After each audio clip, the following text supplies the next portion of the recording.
தோற்றத்தின்படி தீர்ப்பு செய்யாமல் நீதியின்படி தீர்ப்பு செய்யுங்கள் என்று சொன்ன ஆண்டவராகிய இயேசுவின் நல்ல நாமத்தினாலே உங்கள் அனைவரையும் அன்போடு வாழ்த்தி வரவேற்றுக் கொள்கிறேன்.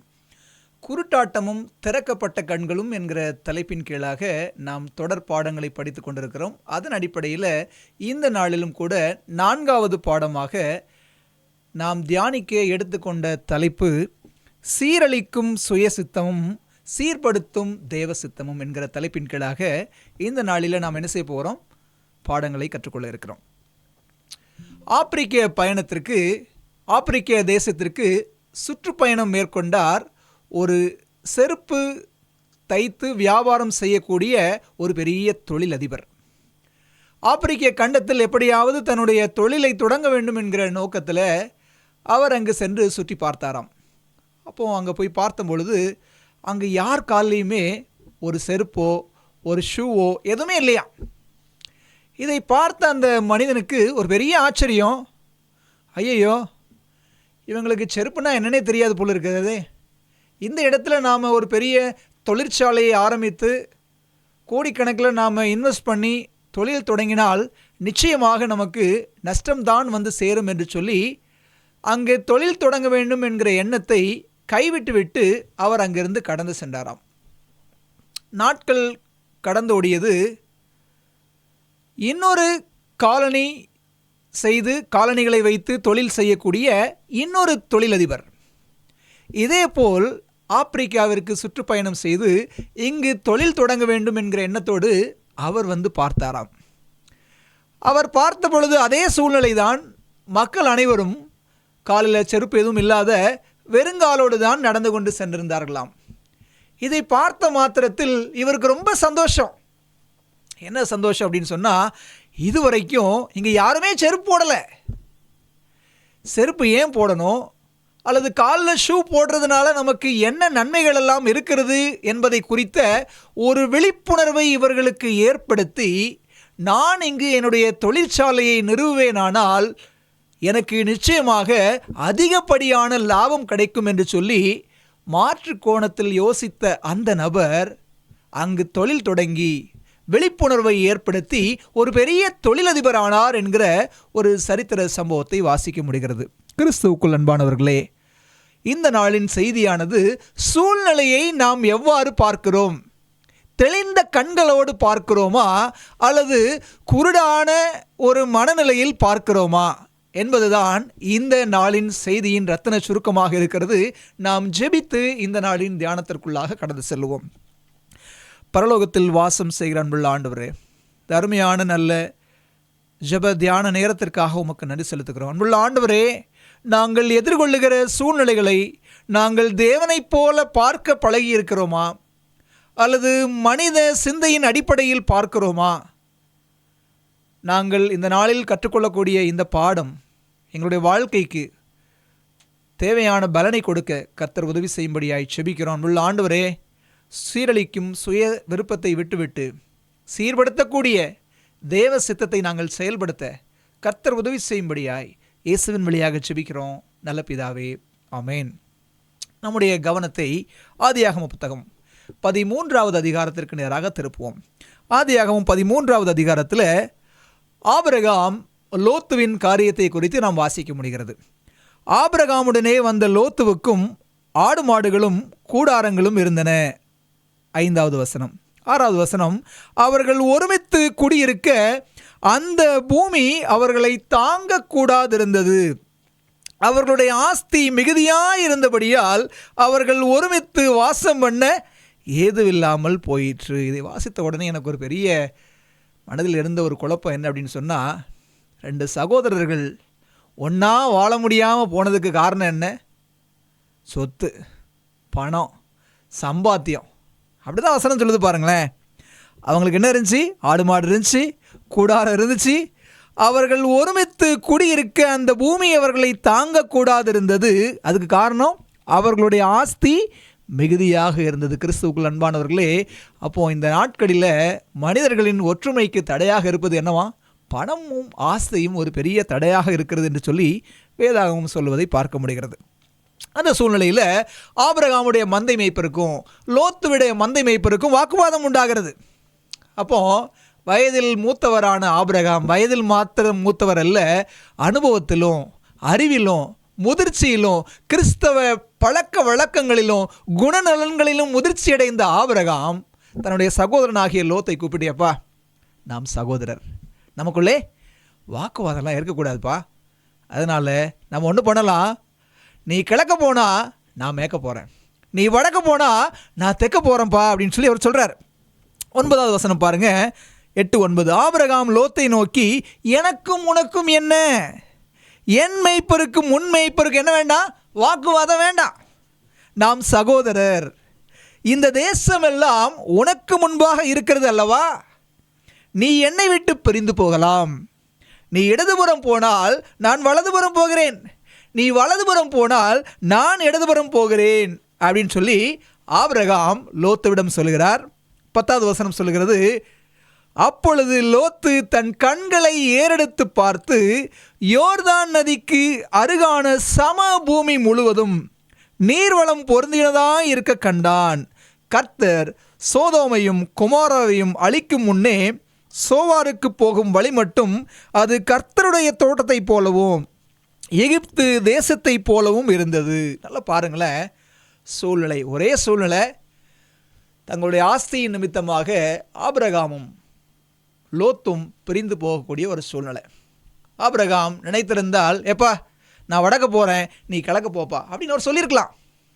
வயதில் முதிர்ந்த கிறிஸ்தவ குணத்தில் முதிர்ச்சி அடைந்த அந்த விசுவாசத்தின் தகப்பன் பரந்த மனப்பான்மையோடு தன்னுடைய சகோதரனுக்கு முன்னுரிமை கொடுக்கிறார். கொடுத்து, எப்பா சாய்ஸஸ் யுஎஸ், நீ எங்கே போகணுன்னு நினைக்கிறே நீ போப்பா, மீதம் இருக்கக்கூடிய பகுதிக்கு நேராக நான் கடந்து போகிறேன் என்று சொல்லி தன் சகோதரனுக்கு முன்பாக உரிமைகளை கொடுத்துவிட்டு இரண்டாவது ஒரு மனிதனாக அவன் எடுத்துவிட்டு மீதம் இருக்கிறதை நான் உபயோகப்படுத்தி கொள்ளுகிறேன் என்று சொல்லி பொறுமையோடு காத்திருந்த ஆபிரகாம். சொல்லப்போனா ஆபிரகாம் தன்னுடைய சுய சித்தத்தை நிறைவேற்றாமல் தன்னுடைய சகோதரனுக்கு முன்னுரிமை கொடுத்துவிட்டு தேவன் எனக்கு என்ன கொடுக்க சித்தம் கொண்டிருக்கிறாரோ அதை நான் எடுத்துக்கொள்ளுகிறேன், அல்லது அந்த இடத்தில் நானும் என்னுடைய குடும்பமும் என்னுடைய மந்தையும் சஞ்சாரம் செய்கிறோம் என்று சொல்லி தேவ சித்தத்திற்காக காத்திருந்த ஆபிரகாம். லோத்து என்ன செஞ்சிருக்கலாம்? தன்னுடைய வயதில் மூத்தவங்க, நீங்கள் சொல்லுங்க நான் எங்கே போகிறது, இல்லைன்னா நீங்கள் முதல்ல முடிவு பண்ணுங்க, நீங்கள் வலது பக்கம் போனீங்கன்னா நான் இடதுபுறம் போய்க்கிறேன்னு சொல்லி முன்னுரிமைகளை லோத்து ஆபிரகாமிடம் கொடுத்திருக்கலாம். அதற்கு பதிலாக லோத்து என்ன பண்ணுறாரு பாருங்க. லோத்து தன்னுடைய கண்களை ஏறெடுத்து பார்க்கிறார். தன்னுடைய சுய விருப்பத்தின் அடிப்படையில், தன்னுடைய சுய சித்தத்தின் அடிப்படையில் தீர்மானங்களை செய்ய லோத்து முன் வருவதை பார்க்கிறார். அப்படி அவர் பார்க்கும்போது யோர்தானுக்கு அருகான சமபூமி முழுவதும் நீர்வளம் பொருந்தினதாக இருக்கிறது. அவர் பார்க்குறாரு, நல்ல செழிப்பாக இருக்குது, நல்ல தண்ணி இருக்குது, பசுமையான ஒரு இடம். இந்த இடத்தை நாம் தேர்வு செய்தால் நிச்சயமாக நமக்கு நல்ல பயிர் வகைகளை நாம் முளைக்க வைக்கலாம், நம்முடைய மந்தைகளுக்கு தேவையான ஆகாரம் கிடைக்கும் என்று சொல்லி மனித கோணத்தில் யோசித்த இந்த லோத்து யோர்தானுக்கு அருகான சம பூமியை அவன் தெரிந்து கொண்டான். அதை தெரிந்து கொண்டு அங்கே வாசம் செய்ய அவன் கடந்து போனான் என்று சொல்லி பார்க்கிறோம். அப்பொழுது லோத்து யோர்தானுக்கு அருகான சமபூமி முழுவதையும் தெரிந்து கொண்டு கிழக்கே பிரயாணப்பட்டு போனான். இப்படி அவர்கள் ஒருவரை விட்டு ஒருவர் பிரிந்தார்கள் என்று வேதம் சொல்லுகிறது. ஆபிரகாமை விட்டு பிரிந்து போன இந்த லோத்து சோதோமுக்கு நேரே கூடாரம் போட்டான் என்று 12வது வசனத்தில் வாசிக்கிறோம். வெளியில் பார்க்குறதுக்கு யோர்தானுக்கு அழகான பூமி ரொம்ப அழகாக இருந்துச்சு. கண்ணை கவரக்கூடிய வகையில் பச்சை பசேன்னு நீர்வளம் பொருந்தியதாக இருந்தது. ஆனால் அங்குள்ள மனிதர்கள் எப்படிப்பட்டவர்கள்? 13வது வசனம் சொல்கிறது பாருங்கள். சோதோமின் ஜனங்கள் பொல்லாதவர்களும் கர்த்தருக்கு முன்பாக மகா பாவிகளுமாயிருந்தார்கள். அப்போ லோத்து தன்னுடைய இருதயத்தின் எண்ணத்தின் அடிப்படையில் வெளிப்புறமாக தான் பார்த்த ஆசீர்வாதங்களை மனதில் வைத்துக்கொண்டு ஒரு தீர்மானத்தை செய்தான். ஆனால் அவனுடைய சுய சித்தத்திற்கு எதிரானதாக அங்கு உள்ள மனிதர்கள் அனைவரும் எப்படி இருந்தாங்க? பொல்லாதவர்களும் மகா பாவிகளுமாக இருந்தார்கள் என்று வேதாகமம் சொல்லுகிறது. லோத் எங்கே போய் கூடாரம் போட்டானா? சோதோமுக்கு நேராக அவன் கூடாரம் போட்டான் என்று வேதம் சொல்லுகிறது. சங்கீத புத்தகத்தில் படிக்கிறோம்ல, 1வது சங்கீதம், துன்மார்க்கருடைய ஆலோசனையில் நடவாமலும், பாவிகளுடைய வழியில் நில்லாமலும், பரியாசக்காரர் உட்காரும் இடத்தில் உட்காராமலும். சோதோமின் ஜனங்கள் பொல்லாதவர்கள், பாவிகள், அவர்கள் பரியாசக்காரருமாய் தான் இருந்தார்கள். ஏன்னா பின்னாடி லோத்து போய் தன்னுடைய மருமக்கள்மார்கள்ட்ட இந்த பூமியை ஆண்டவர் அழிக்க போகிறான்னு சொல்லும்போது அவங்க என்ன சொன்னாங்க? அவர்களுடைய பார்வைக்கு அவர் பரியாசம் பண்ணுவது போல இருந்ததாம். பரியாசக்காரர்களாக இருந்த ஒரு ஜனங்கள் மத்தியில் லோத்து தன்னுடைய கூடாரத்தை தெரிந்து கொண்டான் என்று சொல்லி நாம் என்ன செய்கிறோம்? பார்க்குறோம். ஒரு குருட்டாட்டமான ஒரு சூழ்நிலையில் லோத்து ஒரு தீர்மானத்தை எடுத்திருக்கிறான். வெளியே பார்த்து ஏமாந்துட்டான். குருட்டாட்டமான ஒரு தீர்மானம் தான். ஆனாலும் லோத்துவை தேவன் கைவிடலை. லோத்து தன்னுடைய நிலையை உணர்ந்து, குருட்டாட்டத்தை உணர்ந்து கொள்ள ஆண்டவர் 2 வாய்ப்புகளை கொடுத்தார். முதல் வாய்ப்பு என்ன தெரியுமா? அந்த சோதோம் குமோராவின் ராஜாக்களை ஏனைய ராஜாக்கள் சண்டையிட்டு, அவர்களோடு சண்டையிட்டு அவர்களுடைய ஜனங்களை எல்லாம் அடிமைகளாக பிடித்து கொண்டு போன போது லோத்துவையும் அவருடைய குடும்பத்தையும் அவருடைய வேலைக்காரங்க, ஆடு மாடு எல்லாத்தையும் அள்ளிட்டு போயிட்டாங்க. இதை கேள்விப்பட்ட ஆபிரகாம் தன்னுடைய சகோதரனுக்காக பொங்கினபடியினால தன்னுடைய வீட்டு வேலையாட்களோடு போய் லோத்துவையும் அவன் குடும்பத்தையும் அவர் மீட்டு கொண்டு வந்தார். இந்த சூழ்நிலைக்கு பிற்பாடாவது லோத்து தெரிந்து இருக்கணும். தன்னுடைய தீர்மானங்களுக்காக அவன் வருந்தி இருக்கணும். எப்படிப்பட்ட ஒரு பொல்லாத மனிதர்கள் இருக்கக்கூடிய இடத்துல நான் வாசம் செய்கிறேன் என்று உணர்ந்து அவன் அந்த இடத்தை விட்டு வெளியே போயிருக்கணும். மாறாக சோதோமுக்கு நேரே கூடாரம் போட்ட லோத்து சோதோம் ஜனங்களோடு வாழும்படியாக இன்னும் நெருக்கமான ஒரு ஜீவியத்திற்கு நேராக அவன் வழிநடத்தப்பட்டான் என்று சொல்லி பார்க்கிறோம். காரணம் என்ன? சோதோமின் செழிப்பு, ஆகார திரட்சி, இதையெல்லாம் லோத்துவை குருடாக்கி வைத்திருந்தது. ஒரு காலகட்டத்தில் இந்த சோதோமின் ஜனங்களுடைய கூக்குரல் பரலோகத்தில் தேவ சமூகத்தில் எட்டினபடியினால தேவ தூதர்கள் அந்த ஸ்தலத்தை அழிக்கும்படியாக இறங்கி வர்றாங்க. லோத்தோட வீட்டில் வந்து தங்குறாங்க. 13வது வசனம் சொல்லுகிறது, நாங்கள் இந்த ஸ்தலத்தை அழிக்கப் போகிறோம், இவர்கள் கூக்குரல் பரிதா இருக்கிறது, இதை அழிக்க கர்த்தர் எங்களை அனுப்பினார். 2வது வாய்ப்பு, லோத்துவிற்கு கொடுக்கப்படக்கூடிய 2வது வாய்ப்பு. ஆபிரகாமின் நிமித்தமாக தேவன் அவனுக்கு இன்னொரு வாய்ப்பை கொடுக்கிறாரு. குருட்டாட்டத்தின் நிமித்தமாக சோதோமில் லோத்து அழிந்து போய்விடக்கூடாது என்று சொல்லி தேவன் 2வது வாய்ப்பை கொடுக்கிறார். ஆனாலும் கூட அதை உணராத குருடனாகத்தான், சோதோமை விட்டு வெளியே வர மனமில்லாத ஒரு குருடனாகவே லோத்து இருந்து கொண்டிருந்தார். ஆதியாகமம் 19வது அதிகாரம் 15-16வது வசனம். கிழக்கு வெளுக்கும்போது அந்த தூதர் லோத்தை நோக்கி, பட்டணத்திற்கு வரும் தண்டனையில் நீ அழியாதபடிக்கு எழுந்து உன் மனைவியையும் இங்கே இருக்கிற உன் 2 குமாரத்தைகளையும் அழைத்து கொண்டு போ என்று சொல்லி அவனை துரிதப்படுத்தினார்கள்.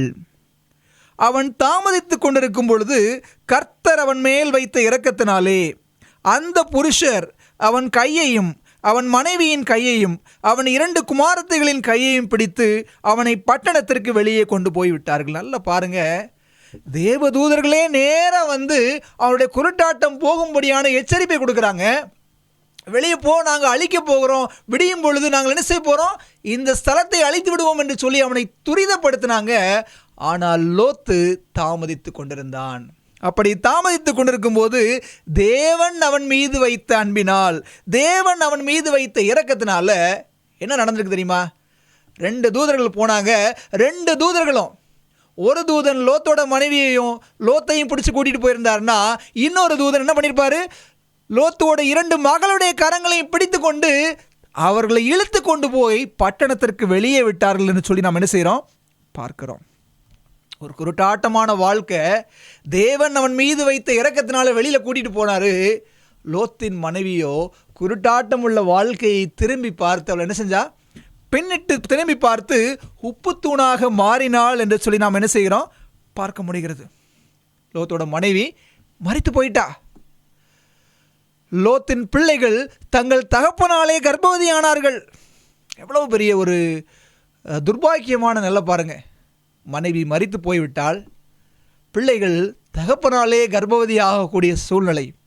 இத்தனை அவலட்சணத்திற்கும் அழிவிற்கும் காரணம் என்ன அப்படின்னு சொன்னால், லோத்து மனிதனைப் போல பார்த்ததின் விளைவு. லோத்து தேவனைப் போல பார்க்க தவறியதின் விளைவாக வேதம் சொல்லுகிறதில்ல, அவனவன் தனக்கானவைகளை அல்ல பிறனுக்கானவைகளையும் நோக்குவானாக. பிலிப்பியர் 2வது அதிகாரத்தில் வாசிக்கணும்ல. ஆபிரகாம் தனக்கானவைகளை நோக்காமல் தன் சகோதரனாகிய லோத்துவுக்கானவைகளை நோக்கினான். அவன் தேவ சித்தத்தின்படி வாழ தன்னை ஒப்பு கொடுத்தான். லோத்து தனக்கானவைகளை மாத்திரம் நோக்கி சுய சித்தத்தின் அடிப்படையில், சுய விருப்பத்தின் அடிப்படையில் தீர்மானங்களை செய்ததினாலே இத்தனை பெரிய அழிவிற்கு நேராக அவன் கடந்து வந்தான். தேவன் பார்க்கிற விதமாக அவன் பார்க்க தவறினான். திரும்ப திரும்ப கிடைத்த எச்சரிப்பை அசட்டை பண்ணான். இதுதாங்க லோத்தோட குடும்பம் குருட்டாட்டத்தினால் சீரழிந்து போவதற்கான காரணம். இன்றைக்கு நமக்கு இதில் ஆவிக்குரிய பாடம் என்ன? லோத்தோட குடும்பம் அழிந்து போகிறதுக்கு இருந்த காரணம் என்ன? இதே ஒரு பிரச்சனை இன்னைக்கு நமக்கும் வர வாய்ப்பு இருக்கிறது. நாம் கூடியிருக்கக்கூடிய இடம், நமது வாழ்வாதாரம், நம்முடைய வேலை வாய்ப்பு, நம்முடைய நட்பு வட்டம், நம்முடைய திருமணம், இது எல்லாமே நம்முடைய ரட்சிப்போடு தொடர்புடைய விஷயம். இந்த விஷயத்தில் நம்முடைய கண்கள் திறந்திருக்கிறதா? அல்லது நம்முடைய கண்கள் மூடப்பட்ட நிலையிலே கண்மூடித்தனமா ஏனோதானா என்று தீர்மானங்கள் எடுக்கிறோமா? கிறிஸ்துவுக்குள் அன்பானவர்களே, லோத்துவை போல நாம் தீர்மானங்களை எடுத்தால் பெரிய விலை கொடுக்க வேண்டியது இருக்கும் என்பதை வேதாகமும் மிக கடுமையாக எச்சரிப்பு செய்கிறது. நீதிமொழிகள் புத்தகம் 16வது அதிகாரம் 25வது வசனம் சொல்லுகிறது, மனிதனுக்கு செமையாய் தோன்றுகிற வழி உண்டு, அதன் முடிவோ மரண வழிகள். லோத்து தேவன் பார்க்கிற விதமாக பார்க்க தவறினார். ஆண்டவர் எப்படி பார்ப்பாரு அப்படின்னு சொன்னால், சாமுவேல்கிட்ட போய் ஈசாயின் மகனை என்ன செய்ய ராஜாவாக அபிஷேகம் பண்ணு என்று சொன்ன மாத்திரத்தில் ஈசாயின் மகன் நல்ல வாட்ட சாட்டமாக சரீரம் வளர்ந்து புஷ்டியாக இருக்கிறான்.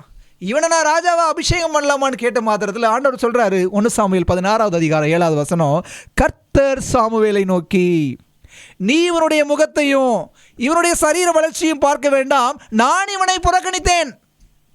மனுஷன் பார்க்கிறபடி நான் பாரேன், மனுஷன் முகத்தை பார்ப்பான், கர்த்தரோ இருதயத்தை பார்க்கிறார். கிறிஸ்துவுக்குள் அன்பானவர்களே, ஆண்டவராகிய தேவன் வெளியரங்கமான தோற்றத்தை வைத்து நிதானிப்பது இல்லை. தேவன் உள்ளாக பார்க்கக்கூடிய சுபாவம் உடையவர். கிறிஸ்துவுக்குள் அன்பானவர்களே, லோத்து வெளியரங்கமாக பார்த்தான். வெளியே பார்க்கறதுக்கு பச்சை பசேன்னு இருந்துச்சு, ஆனால் உள்ளே இருந்தது எல்லாம் பொல்லாதவங்க, முரட்டாட்டமான மனுஷங்க, துன்மார்க்க ஜனங்க. போய் சீரழிவிற்குள்ளாக சிக்கி கொண்டாரே. நம்முடைய பார்வை தேவன் பார்க்கிற விதமாக இருக்கிறதா? இந்த உலகத்தில் வெளிப்புற அலங்காரம், வெளிப்புற வளர்ச்சி, வெளிப்புற அந்தஸ்து, வெளிப்புற மேன்மை, வெளிப்புற பகட்டு, இதைத்தான் பார்த்து நம்முடைய நண்பர்களை தெரிவு செய்கிறோமா? நம்மோடு இணக்கமாக இருக்க நபர்களை நாம் தெரிவு செய்கிறோமா? அல்லது குணத்தின் அடிப்படையில், இருதயத்தின் அடிப்படையில், தேவன் பார்க்கிற விதமாக பார்த்து நாம் மனிதர்களோடு பழகி நல்ல நட்பு வட்டங்களை அமைத்துக் கொள்கிறோமா? திருமண விஷயத்தில் நம்முடைய பார்வை எப்படிங்க இருக்குது? கல்யாண விஷயம் அப்படின்னு வந்துட்டா வெளியரங்கமாக பார்க்குறோமா, இல்லை உள்ளாக நாம் பார்க்குறோமா? எதெல்லாம் பார்க்குறோம்? பையனோ பொண்ணோ, கருப்பா சிவப்பா, நெட்டையா குட்டையா, என்ன படிச்சிருக்கிறாரு, எத்தனை டிகிரி வாங்கியிருக்கிறாரு, என்ன வேலை பார்க்குறாரு, எவ்வளோ சம்பளம் கிடைக்குது, சொந்த வீடு இருக்குதா, எவ்வளோ கொடுப்பாங்க, இப்படி எல்லாமே வெளியரங்கமாக தானே பார்க்குறோம். தேவன் வெளியரங்கமாக பார்க்க சொல்கிறாரா? வேதம் சொல்லுகிறது, சௌந்தரியம் வஞ்சனை உள்ளது, அழகும் வீண். வெளிப்புறமாக நம்ம பார்க்கும்போது ரொம்ப அழகாக இருக்குது அப்படின்னு சொன்னால் பெரிய ஆபத்து இருக்குன்னு அர்த்தம். வேதாகமும் நம்மை எச்சரிக்கிறது. ஆபிரகாம் எப்படி வெளியரங்கமாக பார்க்கக்கூடிய ஒரு குணம் இல்லாத குணரீதியாக பார்க்கக்கூடிய ஒரு மனிதனாக இருந்தானோ, அதே மாதிரி தான் திருமண விஷயத்தில் ஆபிரகாமுடைய மகன் ஈசாக்குக்கு பெண் பார்க்க போன அந்த எலியேசரும் வெளி அலங்காரத்தை பார்க்கல, உள்ளான குண அலங்காரத்தை பார்த்துதான் ஈசாக்குக்கு அவன் பெண்ணை தேர்வு செய்தான். படிக்கலாமா? ஆதியாகமம் 22வது அதிகாரம் 14வது வசனம். இந்த எலியேசர் மனதுக்குள்ளாக ஜெபம் பண்ணிட்டு போகிறான். ஆண்டவரே, என்னுடைய எஜமான் ஒரு செல்வ சீமான், அநேக பேருக்கு படியளக்கக்கூடிய ஒரு தயாள குணமுள்ள மனுஷன். அப்படிப்பட்ட பெரிய குடும்பத்துக்கு ஒரு பெண் குணவதியாக வேண்டும் அல்லவா, வரணும் அல்லவா அப்படின்னு சொல்லி ஒரு குணசாலியான ஒரு ஸ்திரியை காட்டுங்கன்னு அவன் ஜெபிக்கிறான். ஜெபித்துட்டு என்ன சொல்கிறாரு?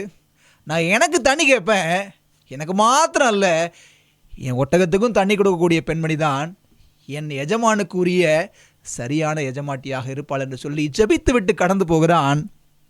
22வது அதிகாரம் 14வது வசனம் பாருங்க.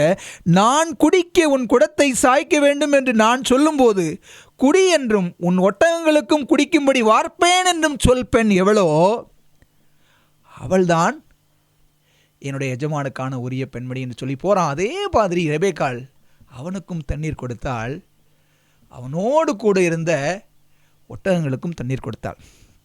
கிறிஸ்துவுக்குள் அன்பான பெரியவர்களே, நம்முடைய பிள்ளைகளுக்கு வரன்களை தேடும்போது இருதயத்தை பார்க்குறோமா, அல்ல வெளிப்புற அழகு ஆசீர்வாதங்களை பார்க்குறோமா? சில சமயங்களில் சில மனிதர்களோட வெளிப்புற தோற்றத்தை வச்சு, அவங்களோட நடவோட பாவனையை வச்சு நம்ம என்ன பண்ணிடுவோம், நல்லவங்க கெட்டவங்க அப்படிங்கிற முடிவுக்கு வந்துடுவோம். வேதம் அப்படி சொல்லலை. யோவான் 7:24 சொல்லுது, தோற்றத்தின்படி தீர்ப்பு செய்யாமல் நீதியின்படி தீர்ப்பு செய்யுங்கள். வெளியே பார்க்குறது, கண்ணுக்கு பார்க்குறதெல்லாம் வச்சு நம்ம என்ன செய்ய முடியாது, ஒரு மனிதனை எடை போட்டு விட முடியாது. இயேசு அதைத்தான் சொல்லுகிறார், தோற்றத்தின்படி தீர்ப்பு செய்யாமல் நீதியின்படி தீர்ப்பு செய்யுங்கள் என்று சொல்லி.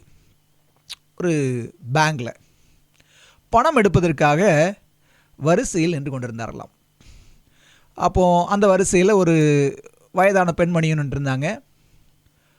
ஒரு சாதாரணமான ஆடைகளை உடுத்திய ஒரு ஏழை பெண்மணி போல தோற்றத்தில் உள்ள ஒரு நபர் வரிசையில் பணம் எடுப்பதற்காக நின்று கொண்டிருந்தார்களாம். ஒவ்வொருத்தராக பணம் வங்கியில் எடுத்துக்கொண்டு போனாங்களாம். அப்போ இந்த பெண்மணியோட முறை வந்தது, தன்னுடைய கையில் இருந்த செலானை கொடுக்குறாங்களாம். அதில் 500 ரூபான்னு எழுதிருந்துச்சான். அந்த செலானை வாங்கி பார்த்து அந்த கேஷ் கவுண்டரில் இருந்த அந்த காசாளருடைய பார்த்துட்டு அந்த அம்மாவை மேலே இங்கே இப்படி ஏற இறங்க பார்த்தாராம். ஒரு துட்சமான ஒரு பார்வை பார்த்துட்டு அந்த ஸ்லிப் அப்படி தூக்கி போட்டு, 500 ரூபாலாம் இங்கே எடுக்கக்கூடாது, இதெல்லாம் நீங்கள் ஏடிஎம்மில் போய் எடுக்கணும், இதெல்லாம் நாங்கள் பண்ணிகிட்டு இருந்தால் அப்போ மற்ற வேலைகளை எப்போ பார்க்குறது அப்படின்னு சொல்லி ரொம்ப அவங்கள கண்ணா பின்னான்னு என்ன செஞ்சிட்டாராம், பேசிட்டாராம். அப்போ இந்த பெண்மணி அவங்கள்ட்ட ரொம்ப ரெக்வஸ்ட் பண்ணுறாங்க, ஐயா நான் ரொம்ப நேரம் காத்துட்டு இருந்தேன், தயவுசெய்து எடுத்து கொடுங்கன்னு சொல்லி எவ்வளோ கெஞ்சு பார்க்குறாங்க. இவர் கராராக முடியவே முடியான்ட்டாராம். அப்போ அந்த அம்மா இன்னொரு செல்லானில் ஒரு அமௌண்ட்டை ஃபில் பண்ணி கொடுத்து, சரி இந்த தொகையை எனக்கு கொடுங்க அப்படின்னு சொல்லி கொடுத்தாங்களாம். அந்த செல்லானை வாங்கிட்டு பார்த்த அந்த நபர் அப்படியே ஷாக் ஆகிட்டாராம். அந்த செல்லானில் அவங்க குறிப்பிட்டிருந்த தொகை கொடுக்கக்கூடிய அளவுக்கு அவங்க பேங்கில் காசு இல்லையா. இதை பார்த்த உடனே அந்த காசாளர் அப்படியே தன்னுடைய இருக்கையை விட்டு எந்திரிச்சிட்டாராம். மேடம், ஐம் சாரி, நீங்கள் கேட்குற அளவுக்கு கொடுக்குற தொகை உங்கள் அக்கௌண்ட்டில் இருக்குது, ஆனால் எங்கள் பேங்கில் இல்லை அப்படின்னு அவர் என்ன செஞ்சாராம், அப்படியே ஒரு மாதிரி பம்பி பேசினாராம். இப்போ அந்த அம்மா கேட்டாங்களாம், எவ்வளவு தர முடியும் அப்படின்னு கேட்டவுடனே அவர் மேக்ஸிமம் எவ்வளவு அமௌண்ட்டு தர முடியுமோ அவ்வளோ சொன்ன உடனே அந்த தொகையை எழுதினாங்களாம். அந்த குறிப்பிட்ட தொகையை எழுதி கொடுத்த உடனே அந்த காசாளர் அவ்வளோ காசை கொடுத்த உடனே அதில் 500 ரூபாயை மட்டும் எடுத்துகிட்டு மற்றதெல்லாம் மறுபடியும் என்னுடைய பேங்க் அக்கௌண்ட்லேயே நீங்கள் டெபாசிட் பண்ணிடுங்க அப்படின்னு சொல்லி அந்த அம்மா அந்த மனிதனுக்கு ஒரு பாடத்தை இப்போ கொட்டினாங்களாம். பார்க்குறதுக்கு ரொம்ப எளிமையாக இருக்கிறாங்க, ஆடைகள் பகட்டாக இல்லை, தோற்றம் ஒரு மாதிரியாக இருக்கிறது அப்படின்னு சொல்லி யாரையும் நம்ம என்ன செஞ்சிடக்கூடாது, ஏளனமாக எடை போட்டு விடக்கூடாது. இன்றைக்கி அநேக சமயத்தில் நல்லா ட்ரெஸ் பண்ணி நீட்டாக நல்ல பொசிஷனில் இருக்கிறவங்களுக்கு கிடைக்கிற மரியாதை, அவங்களுக்கான வரவேற்பு சாதாரண மனுஷனுக்கு இருப்பதில்லை. தேவன் ஒருபோதும் வெளிப்புறமாக பார்ப்பதில்லை. தேவன் உள்ளாக பார்க்கக்கூடியவர்.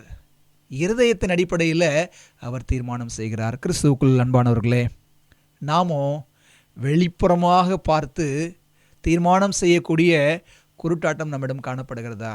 ஒருவேளை வெளியே உள்ள அந்த அழகு, அந்த வளர்ச்சி, அந்த மேன்மையை பார்த்து நம்முடைய வாழ்க்கை ஓட்டத்தை நாம் அமைத்து கொள்வோமானால் லோத்துவுக்கு ஏற்பட்டது போல ஒரு பெரிய ஆபத்து நமக்கு காத்திருக்கிறது. ஆண்டவரே, இந்த நாளிலும் இப்படிப்பட்ட வெளிப்புற தோற்றத்தை கண்டு அதன் அலைகள் மயங்கி இருக்கக்கூடிய குருட்டாட்டம் என்னிடத்தில் இருக்குமானால் அதிலிருந்து நான் மீண்டு கொள்ள எனக்கு உதவி செய்யும் என்று சொல்லி அவனுடைய சமூகத்தில் நம்ம ஒப்புக் கொடுப்போம். கர்த்தர் நம்ம ஒருவரையும் ஆசீர்வதிப்பாராக. ஜெபிப்போமா? அன்புள்ள ஆண்டவரே, இந்த நாளின் சத்தியத்திற்காக உங்களுடைய சமூகத்தில் ஒப்புக் கொடுக்குறோம். அன்புள்ள ஆண்டவரே, ஆஸ்தி சகோதரர்களுக்குள்ளே பிரிவினையை கொண்டு வந்தது. அது மாத்திரமல்ல, சுய சித்தத்தின் அடிப்படையில் தீர்மானத்தை செய்த லோத்து குடும்பம் சீரழிவிற்கு நேராக நடத்தப்பட்டது. தேவ சித்தத்தின் அடிப்படையில் தன்னை ஒப்புக் கொடுத்த ஆபிரகாம் திரளான ஜாதிகளுக்கு தகப்பனாக சீர்பட்ட ஒரு குணவானாக மாறினான் என்று வேதாகமத்தில் படிக்கிறோம். அன்புள்ள ஆண்டவரே, நாங்களும் கூட அநேக சமயத்தில் எங்களுடைய இருதயத்தின் அடிப்படையில் தீர்மானங்களை செய்கிறோம். அப்படி இல்லாதபடி தேவன் பார்க்கிற வண்ணமாக நாங்கள் பார்க்கவும், தேவ சித்தத்தின் அடிப்படையில் தீர்மானங்களை செய்யக்கூடிய தெளிந்த பார்வை உள்ளவர்களாக நாங்கள் மாறுவதற்கு கர்த்தர் உதவி செய்யும்படியாய் இயேசுவின் வழியாக ஜெபிக்கிறோம் நல்ல பிதாவே, ஆமேன். கர்த்தர் உங்கள் அனைவரையும் ஆசீர்வதிப்பாராக. ஆமேன்.